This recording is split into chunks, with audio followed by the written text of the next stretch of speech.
From falling through it to rescuing someone in it. Icy water under frozen rivers and lakes can be deadly.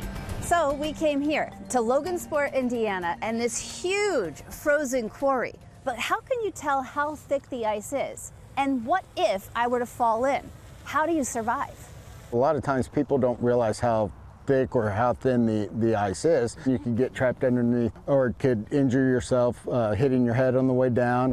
One of the most obvious signs that it might not be safe is if some of the ice is already visibly thawed. Generally, 4 inches is the minimum you want to walk or skate on ice. So you could take a 4-inch drill bit, go ahead and go down, and if it's still ice all the way down and you don't hit water, you're in good shape.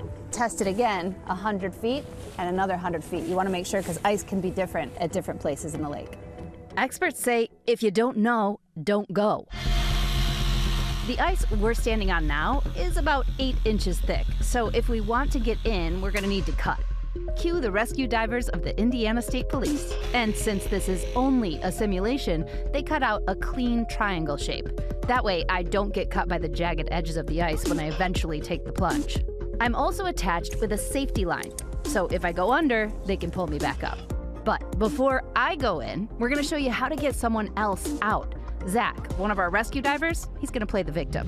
The first thing to do is have someone call 911. Then it's all about keeping yourself safe first. They say preach, reach, throw, row, and go.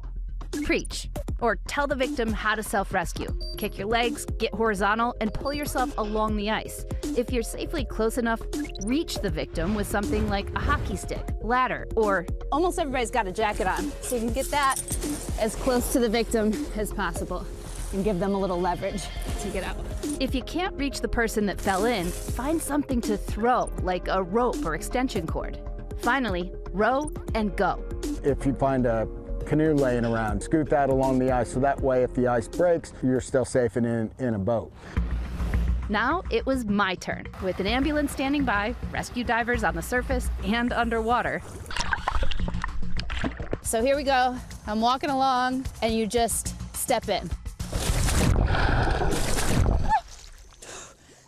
Oh, yes, absolutely shock.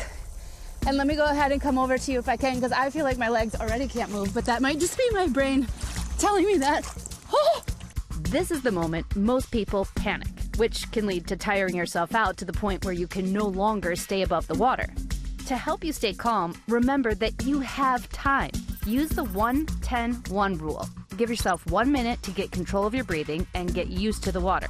You'll have a full 10 minutes of meaningful movement before you lose feeling in your arms and legs. And then 1 hour before hypothermia sets in. Oh my goodness, it feels like bones breaking in this water. So after that minute, you want to utilize your function still. If you have the ability, you don't want to try to push up like out of a pool because it might break again. Instead, you want to get your chest as far out as you can, your arms out far, and start kicking. Kicking, like you're swimming, and then pull yourself along the surface.